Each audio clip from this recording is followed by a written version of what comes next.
Greetings, wonderful people. This is vk3sl and welcome to our evening program. Test missions on 160 and on UHF tonight. And hello there, Frank. Hello, Steve. How are you? Yes, okay. I'm mildly, I won't say I'm refreshed. I'm actually pretty tired. So we'll just have a bit of a play tonight. Yes, so anyhow, I didn't get to hear the AFV broadcast, but I imagine there would have been a few subjects of interest. Were you on board with that tonight? I missed most of it, actually. Yeah, sure. I heard the solar report, which is what I'm very interested in. Yes, Solar storms are with us.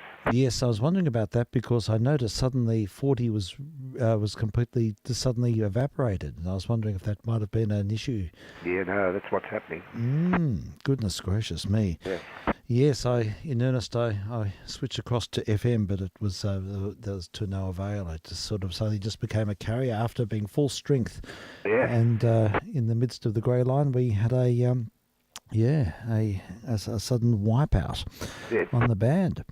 Interesting. Yeah, well, look, I'll play a few things tonight, a few rarities, a few oddities, and I thought I'd just play a short documentary on Daphne Oram, who was one of the pioneers. Yes, please, yes. In electronic music. I stumbled upon this earlier in the week. We did have a number of programs on female early electronic music proponents in the 60s, and some time ago we featured them all in earnest. We made a big thing of it, but it's been a while, and I've noticed this one. I don't think I've played it before, so we'll play that a little later on. So anyhow, a quick reach off the shelf has revealed an early gramophone Berlin disc, and I've been talking to Henry in Berlin for much of the evening. How is he? Yeah, he's doing okay. Well, he's doing everything he can. It's a difficult road. Yeah, sure. And he hasn't really had any major successes, but he's been working. Well, it depends how you define success. He's been giving everything he's got. He's been performing and doing these auditions, but the competition is steep. There's typically 2 or 3 places and about 40 odd people going for those 2 or 3 places. So he's in there and he's giving it his best go, and he's been getting feedback, and he's just making the most of the opportunity. He's actually seeing, as we speak, he'll be watching the Berlin Philharmonic Orchestra play in Berlin. So that's a big thrill for him to go and hear. At the very least, it's a terrific experience. Oh, look, totally. It is, in every sense. And it's a reality check, and it's an immersion, and you're getting to hear the top universities, what's going on. You understand what the standards are, and it's, it may be a part of a bigger process, but that's okay. Sure. Yeah, so here's a recording from Berlin. It's a valse by Johann Strauss, the Tanzorchester Rose Pelosi. This is old. This record would be First World War vintage, and it's one of the early gramophone discs with, says, manufactured in Berlin and Hanover by the Deutsche Grammophon Company, which was at that time a product of the Gramophone Company in Britain and Victor in US. I think they're all related at that time. But it's one of those early discs with a ridge around the edge. It's pretty old. And so we'll hear this waltz. I won't try and identify it any further. We'll just wind up the proverbial gramophone here. Very good. And hopefully we'll have something workable with a nudge.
Waltz, recorded in the Weimar Republic back just in the period around about the First World War, I gather. That's my best guess with that record.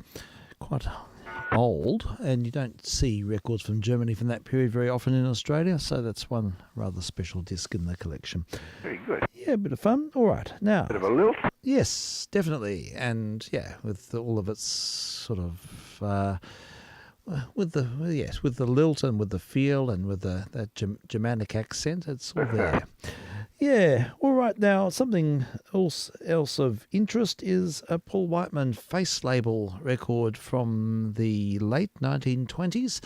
Not all of the recordings they made were jazz or syncopated music or symphonic jazz. They also made some classical, pseudo-classical, light classics as well.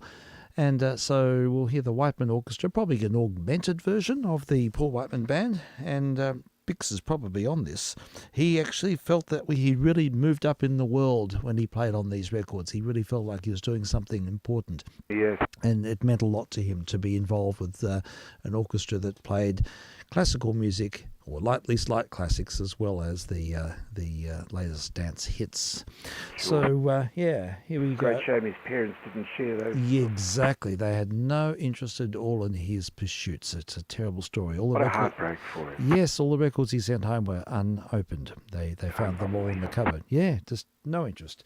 Anyhow, we'll hear the music of Leia, and it's the Merry Widow and the Whiteman Band in the late 1920s on a Columbia face label.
the Whiteman Band back in the late 1920s. I just found a very interesting document. I've seen this before. It's fascinating. It's the paycheck. It's the salary list of the Whiteman Band at that time. Oh, boy. And with all the signatures, a weekly sort of sign-off for salaries, a payroll, so to speak. And for almost this exact period, it goes to every member of the band, and a few names of interest and what they were earning. Bix Beiderbecke was earning $200 a week at that time, and that was sort of the jazz musicians playing in the band were getting about $200 a week. Others who'd been with the Whiteman Band for a very long time, like Mike Pinkertor, the banjo player, he was there from the early 20s, he was earning $300 a week. This is adjusted to present day value, is it? I mean, I mean, equivalent. Well, no. This is how much American dollars. $200 American then a week, and not in January 1928. That's this a lot is. of money, It's a hell of a lot of money. Hell of a lot of money. Yeah, when you think about it. That's huge. Yes, insane. I mean, it was one of the highest. It was the highest paid band in its sort of oeuvre. So who else? Yes, Frankie Chumbar, Bill Rank, all getting 200. All the jazz musicians got 200. Bill Challis, the arranger, got 175. Ferda Grofe, the classical arranger, got 375 a week. Yeah, interesting. Very transparent because they all signed their names off against the master list. Yeah, right. Where all those salaries are just listed. So isn't it interesting? Who else? Most of them, there's a few of the newer members are 150, 175. No one's under 150. It seems to be the lowest. Nearly everyone's between 150 and 250. Henry Bousset, the trumpet player who was with Whiteman from the early 20s, he was getting 250. Harry Barris, the piano player and member of the Rhythm Boys, he was getting 150. Is Crosby on the list here? Yes, Bing Crosby was getting 150 at that time. Jimmy Dorsey, 200. Jack Fulton, trombone, 200.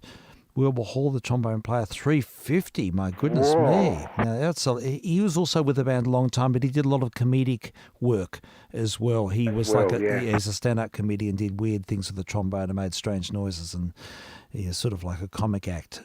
So that's an interesting one. Yes, it goes through the whole list here, and everyone's getting between. Oh, here we go. One fellow's 110. I don't know what he does. I don't know his name actually. A lot, probably. Yeah.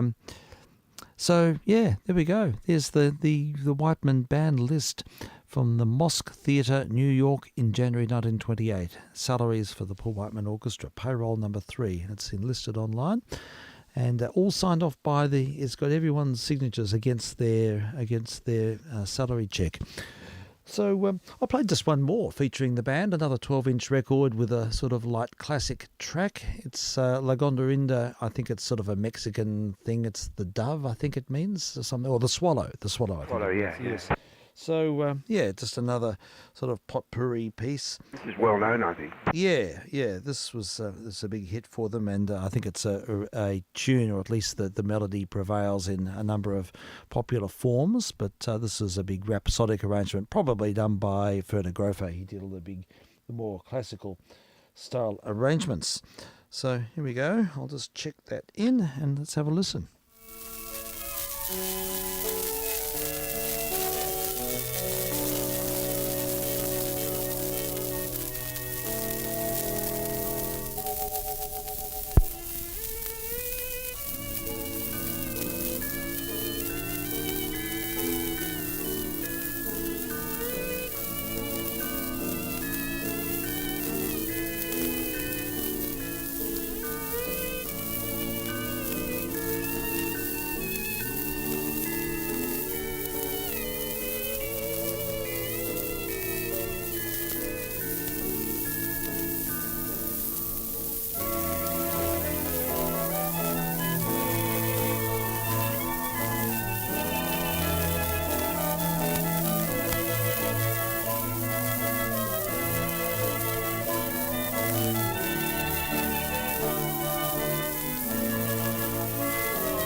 There we go. There's the Whiteman Band, and interesting to hear that sort of sax solo in the middle of it there. I think that was Frankie Trumba. Pretty sure it was. Quite good. Yeah, Very it was. good. It was really good, very relaxed. That's you can hear how Lester Young was very inspired by a Trumba's playing.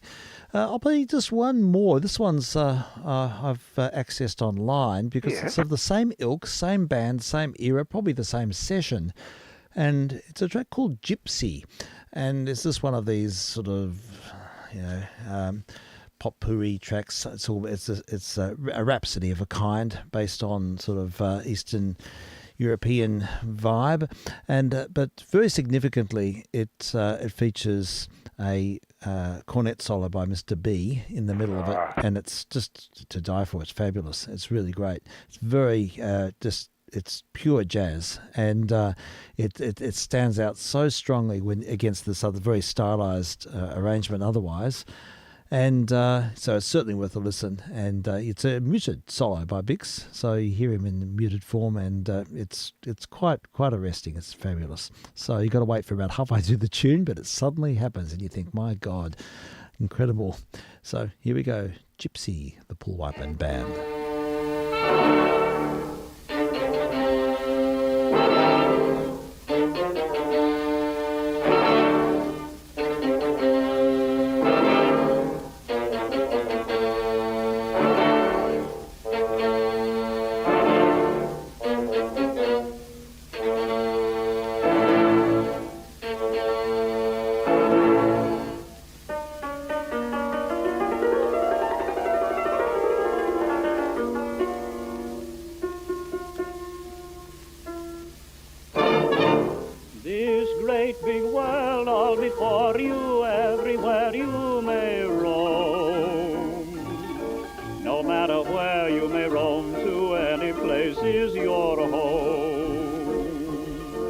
a starry sky meant to guide you over your weary way.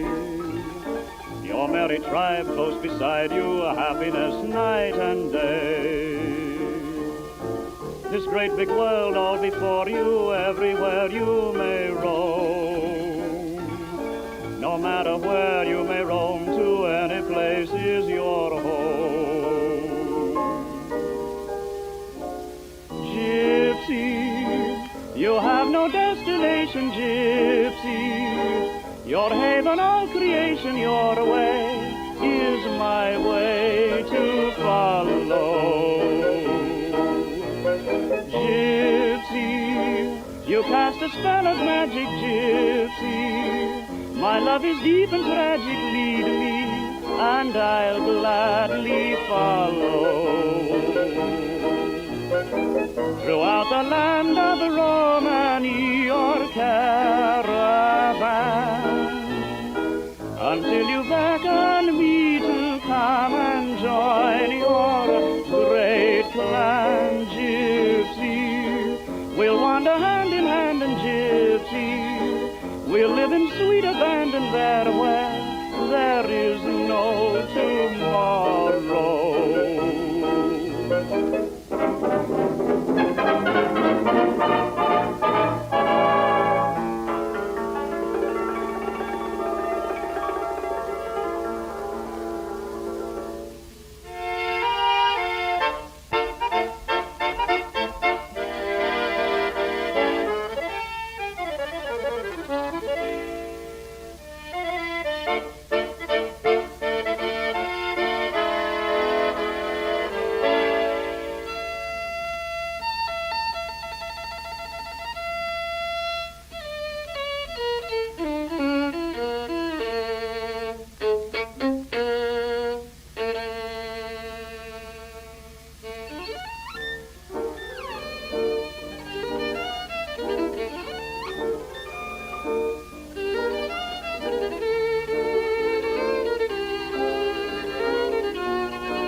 You have to wait a while for it. It's fun.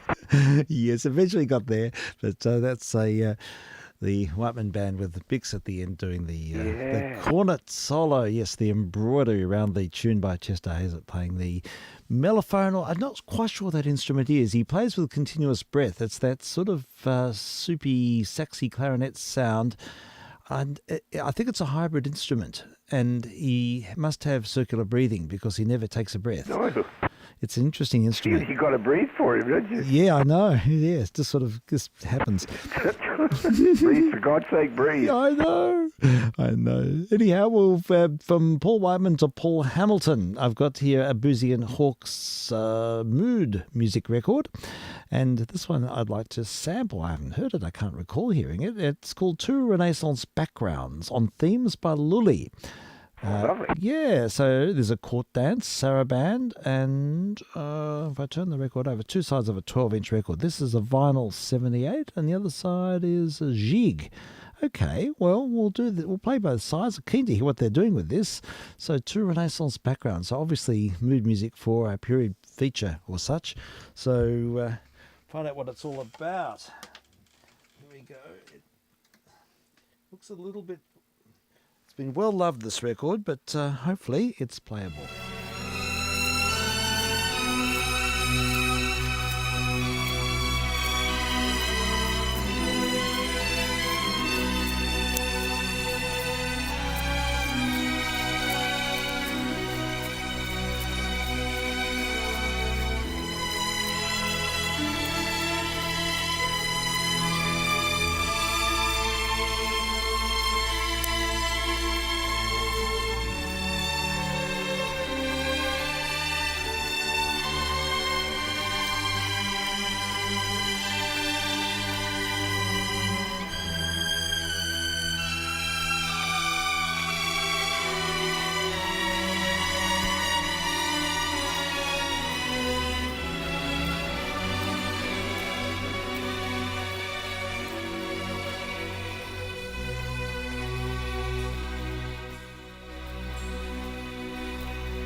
Okay, bear with me while I just turn the record over and we'll hear the Jig, side 2 of this Boozy and Hawks special.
Baroque inspiration with a very romantic tinge to it.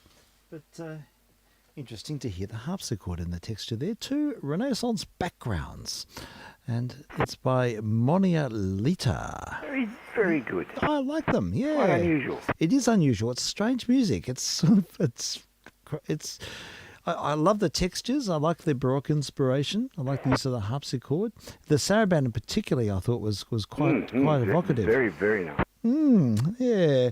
So that's one out of the batch. There's one other record here in this little pile that I'd like to sample before going down another rabbit hole, and it's a recording from the BBC. It's a London transcription service. These records, Jamie tells me, are fairly rare because they were the order was to destroy them after using them. They had to smash them. God. And so not that many of them survive, and they're usually incomplete sets. I think this is a part of an incomplete set. It's a part of a BBC program, and they usually comprised half a dozen 12-inch records. And but there's a fair bit of information on the label. It says here, a concert waltz from the ballet The Haunted Ballroom by Geoffrey Toy, arranged by Leighton Lucas, and it's the Symphony of Strings conducted by Spike Hughes, recorded on the 15th of December 1944, and it's from the BBC. So it's a shellac, and it escaped the hammer and lives to be played once more, at least. Let's hope so.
just heard a BBC transcription record from the 1940s. Some delightful string music and beautifully played. The Brits always did things so well, especially their string playing is the highest order. And the work was Concert Waltz from the ballet The Haunted Ballroom. And I'll keep this part out because there's quite a few other interesting records in it. But it might be a fitting time to hear of another BBC luminary. This time it's Daphne Oram, who worked at the BBC workshop, the electronic workshop, radiophonic workshop, and she was born in 1925 and died in 2003, composer, electronic musician, and she was one of the very first British composers to produce electronic sound and an early practitioner of musique concrète in the UK. So, and interesting, I didn't realise, but she was actually a co-founder of the BBC Radiophonic Workshop. That's interesting. Yeah, I didn't actually know that either. No. I knew she was involved with it. Sure. In terms of her career, in 1942, she was offered a place at the Royal College of Music, but instead took a junior position as a studio engineer and music balancer at the BBC. At age 17? Yeah.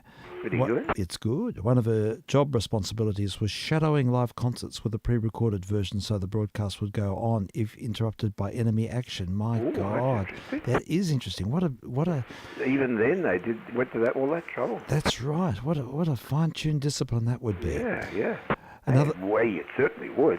Gosh, yes. Another job. Not for the faint-hearted, Steve, in those days. Oh my goodness me, not at all. It's quite. That's really interesting. I'd love to see how that was done. It would be a very. You'd have to really have your wits about you. Very exacting, actually. Yeah, I know. Following it presumably on a disc. I expect so, and they would have. I know they had continuity suites, and it was a very. I remember we used to have chats on the missions about the BBC, the way it was set up and how there was a lot of redundancy and lots of stages, very modular, and in continuity suites and things like that. In order, there was I can't really describe it, but another job it says was duties included creating sound effects for radio shows and mixing broadcast levels.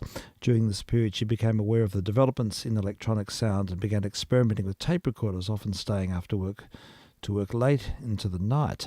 She recorded sounds onto tape and then cut, spliced and looped, slowed them down, sped up and played them backwards. Yeah.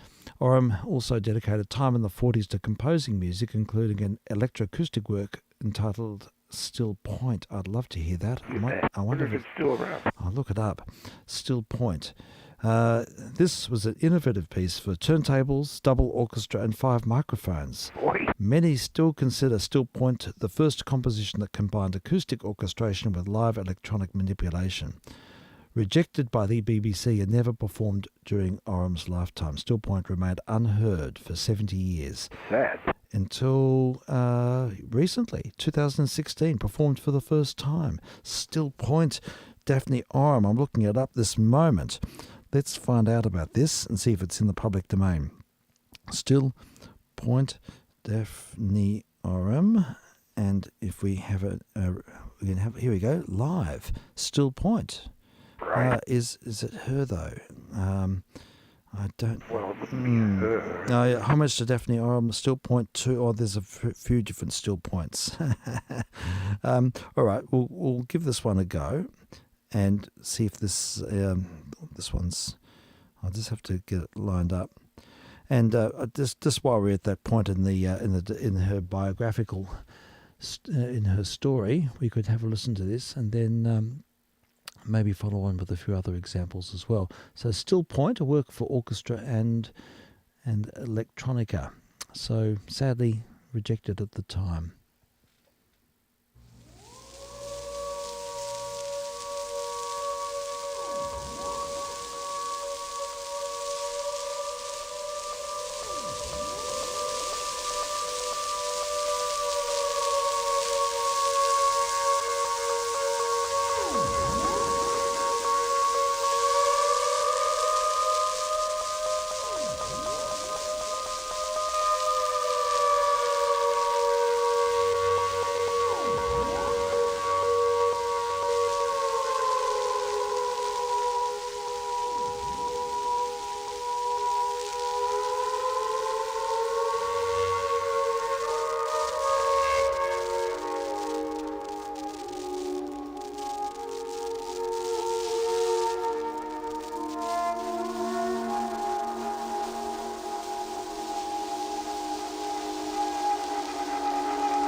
Now, I'm going to just take a little aboard here because this is a homage to Daphne Oram, and I don't think it's her music at this point.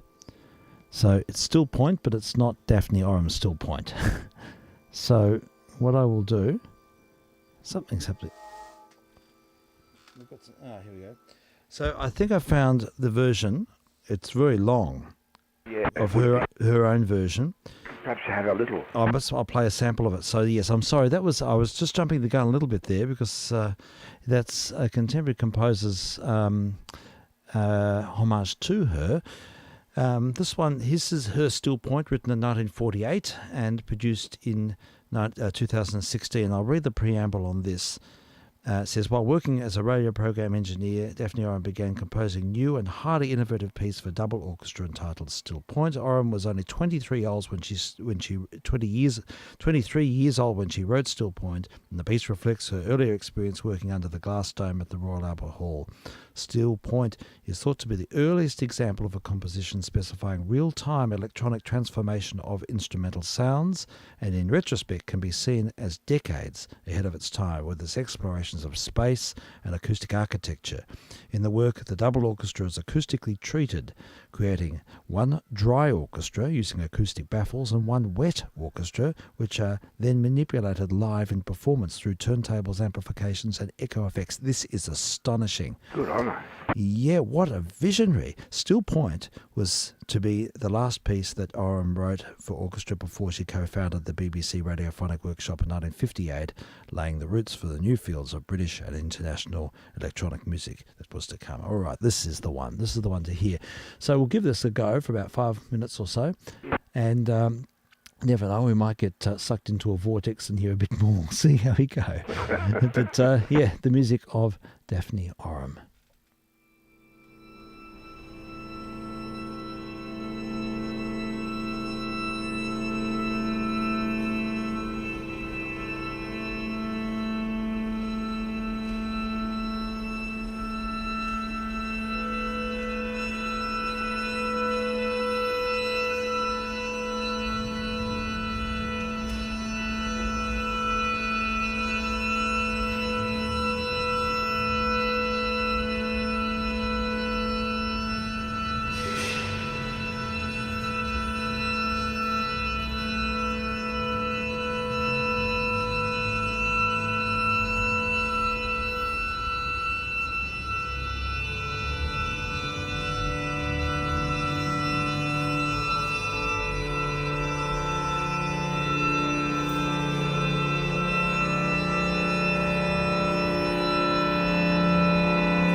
we have an extraordinary dissonant colour there. I'm going to jump ahead a little bit in the work because it goes on. It's a huge work. It goes for an hour. So we'll hear a different section now. This is another excerpt from Still Point by Daphne Oram.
Sampling the music of Daphne Oram's Still Point. I'll go ahead further. It's a long work. It goes for about 60 minutes. So if we move ahead to somewhere closer to the end and see if there's any textual difference.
Okay, we heard the last minutes of Still Point by Daphne Oram, and amazing sound world. Certainly, yes. It's just what a imagination. Monumental work. Yeah, totally. Live performance, 2017, first performance, work that was rejected at the time, and And kind of I see why in a way. yeah, it's just completely. It's so out there. It's ahead of its time. Yeah, and it's probably the sort of thing that it need a live venue to get the full effect, because you sort of have to play the hall. If you're using forces that big, and they're not, I mean, there's some pure tones there, but it was mainly sort of more music concrete, or using large forces against each other. Does it predate Stockhausen? Oh, totally. Stockhausen was, yeah. What was he, 60s, 70s? Yeah, Stockhausen was doing most of his stuff in the late 50s, mid to late 50s onwards. This is 1948. Yeah, sure. So, I wonder if he knew of her. I wonder. I don't know if they would have been on the same page. No, they're quite different, really. Aren't Yes, they? he was sort of hyper-intellectual.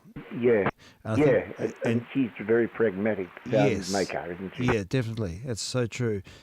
So, yeah, it's great that they did find the score and they were able to premiere it. Well, they actually wrote it down. Yeah, it's great that she did. In 1950s, Oram was promoted to music studio manager at the BBC. Good. And yeah, following a trip to RFT studios in Paris, she began a campaign for the BBC to provide electronic music facilities, utilising electronic music and music concrete techniques in its programming. In 1957, she was commissioned to compose music for a production of the play and Fermetron 38. She created this piece using a sine wave oscillator. I'll have to look that up another time. Yeah. Tape recorder and self-designed filters, thereby producing the first wholly electronic score in BBC history. Wow. Along with fellow electronic music and BBC colleague Desmond Briscoe, she began to receive commissions for many other works, including a production of Samuel Beckett's All That Fall, 1957. As demand grew for these electronic sounds, the BBC gave Oram and Briscoe a budget to establish the BBC Radiophonic Workshop in early 1958, where she was the first studio manager. My God, this is an extraordinary story. I had no idea, really, of that. We've done her before, but we've got a lot more detail. I think we have more information at hand, and I mean, I always associate Delia Derbyshire, but I think she came in later. The workshop was focused on creating sound effects and theme music for all the BBC's output, including the science fiction TV serial Quatermass and The Pit, that's 58-59, and the sounds of Major Budnock's stomach for the radio comedy The Goon Show. I love it. In October 58, Oram was sent by the BBC to the Journal International de Musique Experimentale at the Expo 58 in Brussels, where Edgar Varese presented his electroacoustic work, Poème Electronique, in the Phillips Pavilion. And after hearing some of the work produced by her contemporaries and unhappy with the BBC's continued refusal to push electronic composition into the foreground of their activities, she decided to resign from the radio... this is a familiar story, isn't it? Yeah. She decided to resign from the radiophonic workshop less than 1 year after it had opened, hoping to develop her techniques further on her own. Wow. Wow. And it goes on now. I think her claim to fame was her development of the Oramix machine, which was where she used paint. She'd paint onto transparent film, and that would that was the way the sound was initiated through painting on film. That's how she'd sort of activate it. So I think this documentary discusses that. So look, it only goes for about 10 minutes. I'd love to hear it. Yeah, I'll play that. Well, we all would love to hear it. Oh, yeah, definitely. I'm keen to. I'm pretty sure they talk about a Ramix machine. Yeah. And so we'll hear this now and then see where we can go. I'll probably have to continue this theme and research it properly and do it justice. But anyhow, Electronic Sound Patterns, Daphne Oram. It's a BBC doco from 1969.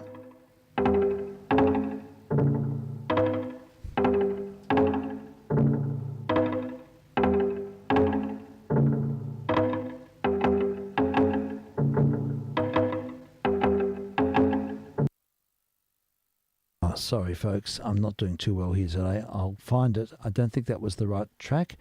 Bear with me. Oh, here's the one I was hoping to play. I'm so sorry. Here we go. Aramix Machine, definitely. That was actually a work, electronic sound patterns, and it was samples from a BBC. That's a separate subject, which I'd love to indulge in, but let's just keep another time. Another time. Let's keep this on track and talk about her Aramix Machine, which I think is really interesting. Very similar to what Granger was doing with his sine waves.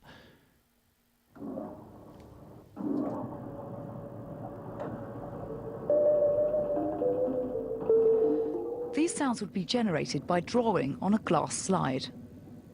A light dot would trace the waveform, and the sound generator would provide a tone based on the shape the dot followed. Further drawing on 35mm film strips was needed if you wanted to change the character of a note, like the pitch or echo. I thought if one could break down the whole process into separate parameters, then define each of these in a drawing, which one could go back and rub out if one didn't want what one had done.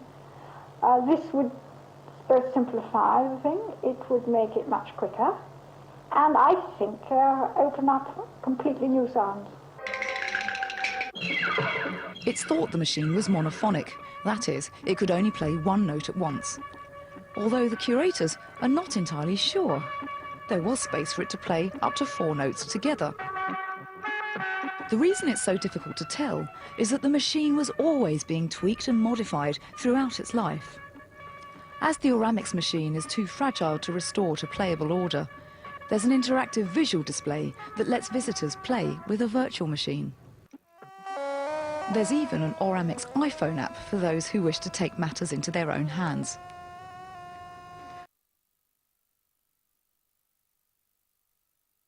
Okay, that was a short program. I thought it went longer than that. Bear with me, and I'll see what else I can find, because there were other examples of her as well from the vaults. Let's see if I can find more of Daphne Oram. Maybe what I can do is, here we go. What is electronic music? Here we go, from 1969. This is probably the one I was thinking of initially. I want machines, rather like computers, to be an extension of the arm of the composer. With the multi-track tape recorder, one builds up track against track in a way that's going on, of course, in the pop world and the serious music world and all over the place. Sound is transmitted through the air as vibrations, which are detected by the eardrum and interpreted by the brain. The pitch of a sound is determined by the frequency, the number of vibrations per second, and the loudness by the size of the vibrations. The actual quality of a sound, what makes a violin sound different from a flute, for instance, is a more complicated matter. We can represent sound graphically. If we draw a line to represent time, and another line to represent intensity or loudness, we can draw a third line to illustrate one actual vibration. The line starts at 0 seconds and no intensity, builds up to a maximum intensity at 1 on the timeline, and returns to 0 intensity at 2 on the timeline. If we measure the time in milliseconds, or in other words, thousandths of a second, then we can say that the vibration has risen and fallen in 2 milliseconds. But just as a vibrating spring moves out in one direction and then back through its central position to the opposite direction, so we can continue the graph line downwards to a maximum intensity in the other direction after 3 milliseconds and back to 0 again after 4 milliseconds. This curve now represents one complete cycle, and because it all happened in 4 milliseconds, this means that the complete cycle can occur 250 times in 1 second, or, to put it more technically, that the sound has a frequency of 250 cycles per second, which is close to middle C. A device called an oscilloscope can give a graphic illustration of a note immediately it is played. If we double the frequency from 250 cycles per second to 500 cycles per second, we raise the pitch by 1 octave. But this particular sound is very simple and rather dull, as one might expect from its very smooth, rounded curve. It only has one constant frequency, and is known as a sine tone, the wave form itself being called a sine wave. A violin, for example, produces a much more jagged wave shape, while a flute produces a different shape again. To see how these wave shapes are made, we can, as it were, take a note apart into its components and discover that a clarinet, for example, playing middle C, actually produces several different notes at once. Not only the fundamental note C, but also a note 3 times that frequency, 5 times, 7 times, and so on.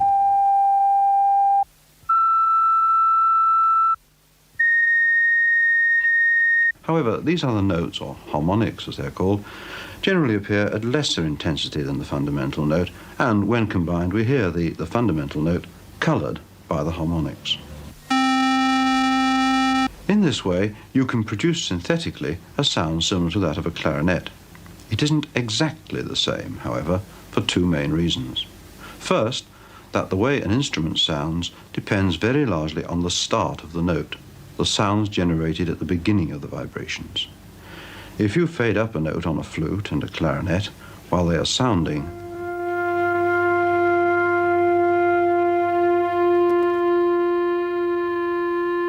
they seem much less different from each other than if you catch the initial tack of a note.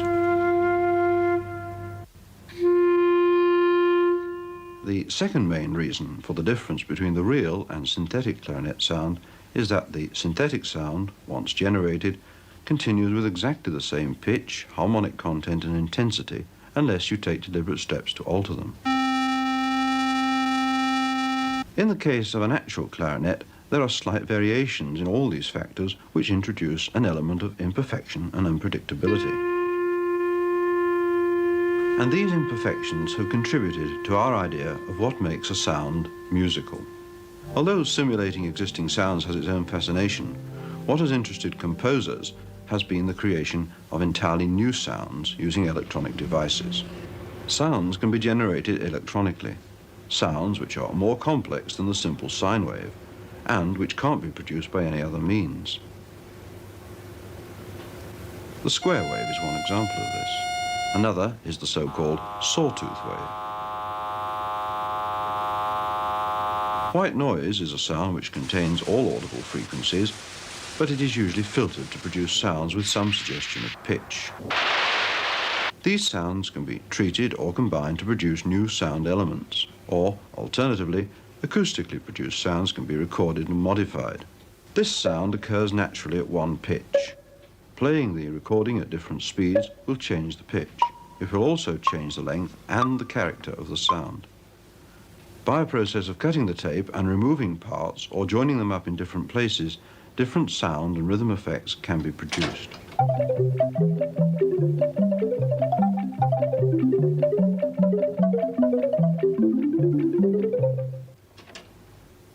Somewhere around 1956, I was starting to build some sort of equipment, rather sealing wax and string equipment. And then in 1957, was asked to do some incidental music for a television play. And I did this in Broadcasting House by getting together in the middle of the night all the tape recorders that I could find in studios, collecting them together in one studio and working until they had to be put back next morning, sleeping a little bit and then coming back in to do my normal chamber music work. So then it grew from that. I was asked then to help to start the radiophonic workshop. Largely the aim of providing material for third programme drama, which was starting to explore plays of the mind and psychological drama, and we felt a need for something other than normal orchestral incidental music. We work entirely here on BBC projects, so that all the music, all the sound that we have to produce is applied. The idea of sitting down and writing a piece of music 10 minutes long without some sort of stimulus fills me with horror. I think it's a very limited type of music. For certain type of productions, it can work better than an ordinary music group could perform. Science fiction's an obvious thing, and unbalanced minds and this sort of thing, you know, nightmare sequences. It works very well. But we often call in musicians to help us because we feel that electronic music is not enough. The piece I'm working on now is a radio spoof. It's of 3 medieval instruments that don't in fact exist. The shagbutt, which is a 2-man trombone, which is made mainly of boiled leather and 25 feet of copper tubing. The minikin, which is a sort of arthritic virginals, about 6 yards long, with a mechanism that takes exactly a minute from keyboard to string, and the Flemish clacket, which is a sort of lute, except that it's 15 foot high and it hasn't got a fingerboard, and you play it from the inside. That is, the player's inside and the tuner is outside. In fact, the sound sources used were very simple. My mouth, which gave us the shagbutt basic sounds, and an auto harp, which we recorded the plucking of strings in various ways. This is a note just coming out of one side. You'll hear it very slowly start to go round, building up all the time, and it finally comes out in a rather low, indistinct sound, really. It's not a particularly splendid instrument. In fact, that's probably why it's extinct. The minikin has this strange ratcheting mechanism which takes us through to the striking of the string. Probably the best thing is to play a bit of the mechanism which leads up to the final magnificent performance of the work, which goes reasonably well, if not a little sporadic, until the canonic part of the piece, where it gets far too much for all the players and the whole lot collapses in a terrible heap. You hear the minikin start its spluttering and coughing, and then the other 2 instruments come in. First the shagbutt and the minikin, which is a little plingy noise, and then the clacket comes in splendidly on the bass line. There we are. Clacket, ratchet it goes for a while. And then the tune.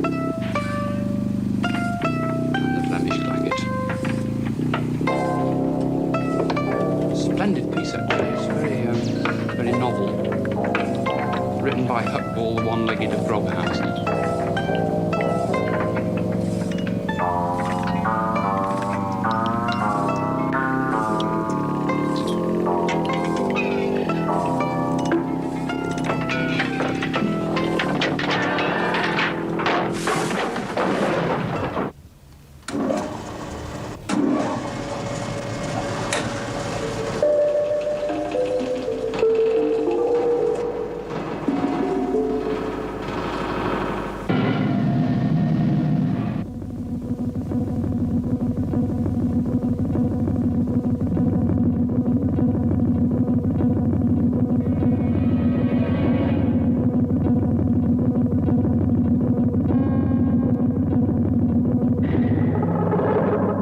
Radiophonic workshop was concentrating somewhat on the drama side, and I wanted to concentrate on the music side.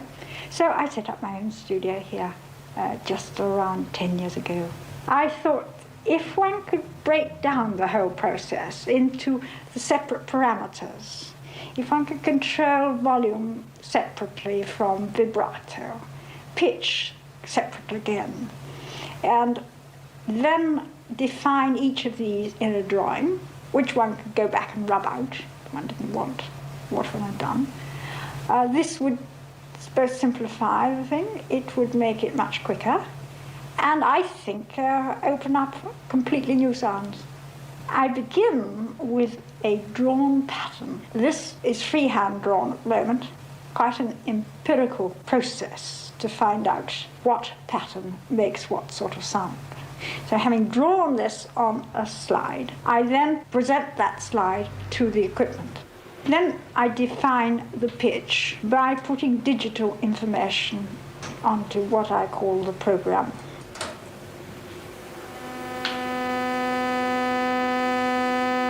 I then can also change the pitch in analog fashion by drawing in on a 35mm film a waving line which goes up or down the film for pitch change, and can waver very slightly for giving vibrato This, I think, is a very important part of musical sound. If one does it by purely electronic means, one tends to get fixed on one vibration, one frequency of vibrato, which becomes dull.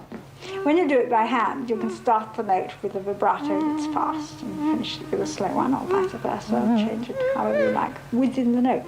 I would like to have a tape recorder with a great number of tracks. I'm building one here on 35mm film, so that there's not much mixing process going on of dubbing across from one to the other. And one should be able to eventually get equipment with perhaps 32 tracks. I think that music should be a projection of a thought process in the mind of a human being. And in this way, I get a bit lost when computers come along and, taking random number tables, then can give us music by the yard.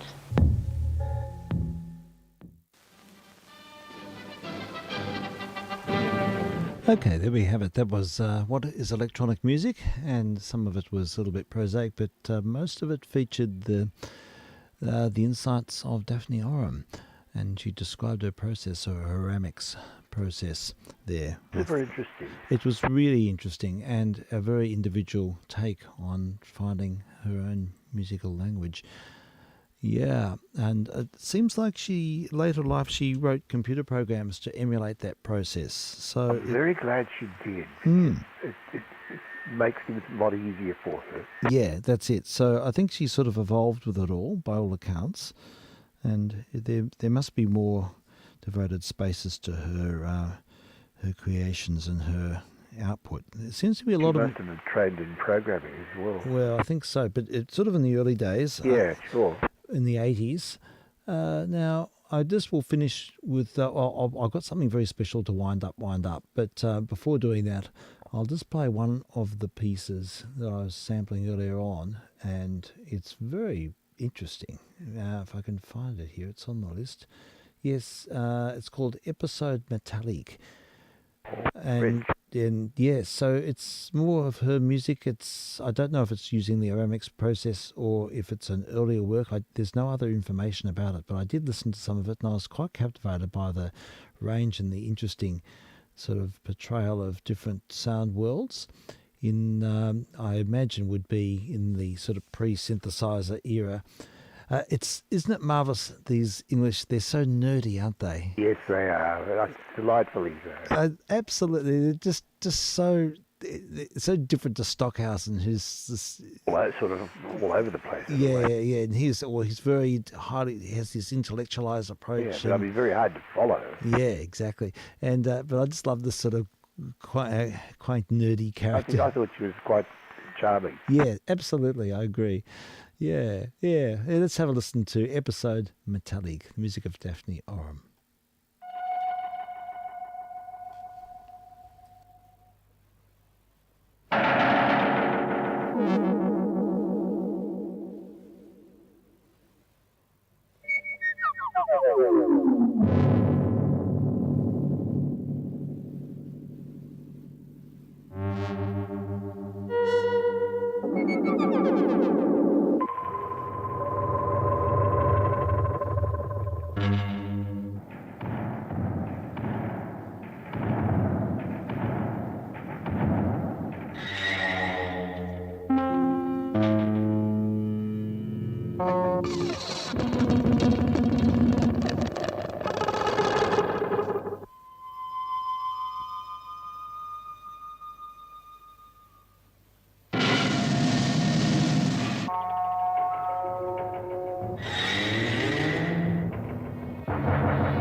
work called Episode Metallic by Daphne Oram. Yeah, excellent. Oh, I love it. I'm fascinated. And I found a extensive playlist someone's put together with interviews and all manner of material from her archives. So we'll definitely follow on with more and learn more about her process. And I'm quite happy to sort of re-inhabit the space. And I'd love it, of course. yeah, sure. I'm intrigued. So yeah, I think we've had a few years since we did our last lot, so I think that's right. It's I'm good. sure it wasn't as extensive as. There must be so much more available now. And this is it. I think we live in sort of there's so much material in our midst. So yeah, we can just work with the vast amount of recorded material and biographical material and such. And it seems like she has a bit of a cult following, actually. I hope so. Well, I've joined us. Yeah, likewise. Yeah, fascinating. Wow, that was a remarkable sound sculpture, remarkable piece. And that would have been a labour of love putting that together. Very much so, but a lot of work, I imagine. Yeah, and she must have been a true visionary. I mean, because it's not just there's schema there. It's organised, and there's space around the sounds, and the sounds sort of initiate each other. And I always find I'm taken on a journey. Yeah. Yeah, it's constantly good. being surprised though as well. Yeah, totally, absolutely. Yeah, always, definitely the case. But there's a lot more, and we'll definitely explore that. Okay, so tomorrow we'll be around at our usual time. And, yes, same. Yeah, and no missions on Sunday, but we've got a concert on Sunday, but Saturday should be good. Okay, now I thought I've been listening to a soprano called Lee Desandra, and I've heard the name. She's beautiful. She's the most beautiful singer. I just love her voice, and as she specialises in Baroque opera, but I've been listening to a few recordings. And here's this is harking back to last week's missions. Last Friday night we played excerpts from The Triumph of Time and Truth by Handel. And I just thought I'd finish today with an aria from that oratorio featuring Lee Desandra, and thought it'd be a nice way to finish up today. So wonderful. Yay. Thank you for all of that. That was terrific. Oh, no worries, Frank. Thank you. And there was a lot more where that came from. So yeah, we'll keep discovering. So look forward to your company tomorrow. Have a restful evening, and thanks to listeners. Indeed, and go well, listeners. Go well. Indeed. This is VK3JR going to listening. Absolutely, and stay warm, folks. It's very cold out there. You betcha. Okay, until soon.